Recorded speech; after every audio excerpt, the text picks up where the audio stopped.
What happens when a leader turns his own country against itself? In 1966, Mao Zedong decided to find out. After the Great Leap Forward, a campaign that killed more than 30 million people through famine and failure, Mao's prestige had collapsed. Many party officials quietly hoped he'd fade from power. But Mao wasn't ready to step aside. He believed China had grown too comfortable, too bureaucratic, too old. His answer was to burn it down and start again. He called it the Great Proletarian Cultural Revolution. Officially, it was meant to purify socialism. In reality, it was Mao's return to power. He began with a slogan: "To rebel is justified." At first, it sounded like poetry. In practice, it became a license for violence. In Beijing schools, students stopped studying and started hunting for enemies of the revolution. Teachers were beaten, books were burned, and the classrooms became battlegrounds. One teacher, Bian Zhongyun, was beaten to death by her own students. The state called it revolutionary enthusiasm. Mao's supporters printed 1 billion copies of the Little Red Book, filled with his quotations. Holding it became a badge of purity. On August 18, 1966, 1 million young Red Guards filled Tiananmen Square to see Mao in person. He appeared on the balcony of the Gate of Heavenly Peace, waving his hand. The students screamed his name. One wrote later, "When he waved, it was like the sun had risen again." Soon, China exploded.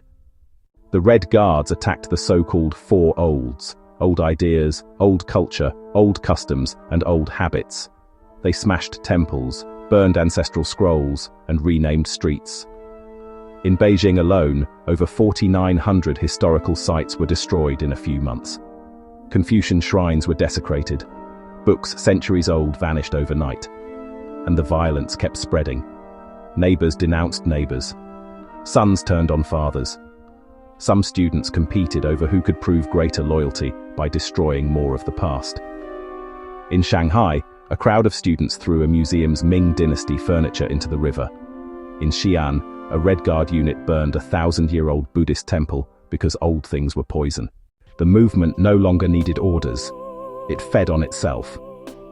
One girl, Song Binbin, became a revolutionary icon after leading a beating that killed her principal. Mao met her soon after and told her she had too gentle a name. She changed it to mean violent.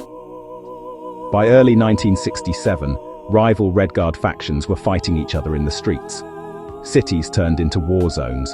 Factories shut down, trains stopped running, and provinces stopped listening to Beijing entirely.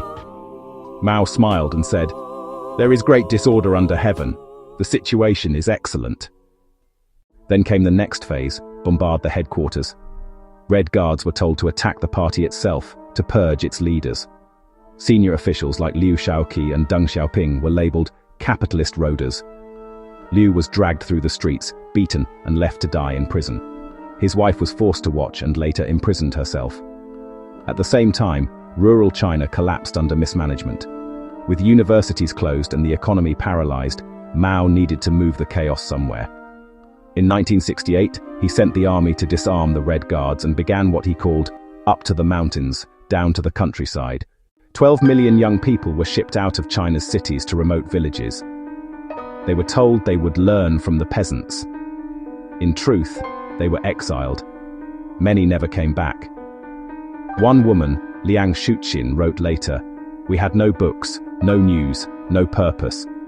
We thought we were building socialism, but we were only forgotten." Even Mao's closest allies began to fall. In 1971, his heir Lin Biao died in a plane crash, reportedly fleeing after plotting a coup. Mao's paranoia deepened, and the revolution slowly devoured itself. By the mid-1970s, universities had been closed for nearly a decade. China's scientific output had fallen to a fraction of its 1950s level. An entire generation, millions of young people, grew up without formal education.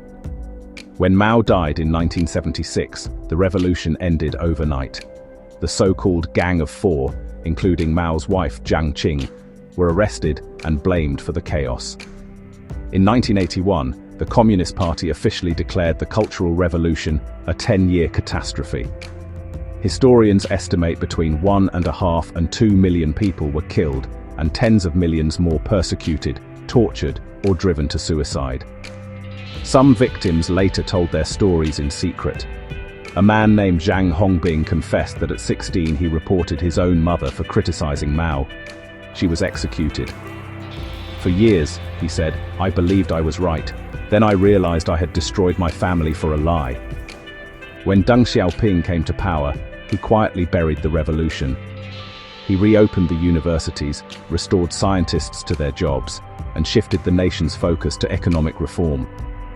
But he never allowed a public reckoning. Even today, the Cultural Revolution remains largely untaught inside China. The party calls it an error of excess, not a crime. It was meant to rebuild socialism. It left a nation traumatized. It promised to create a new world. It destroyed an old one, and almost itself in the process. The Cultural Revolution began as a movement of faith and ended as an empire of silence.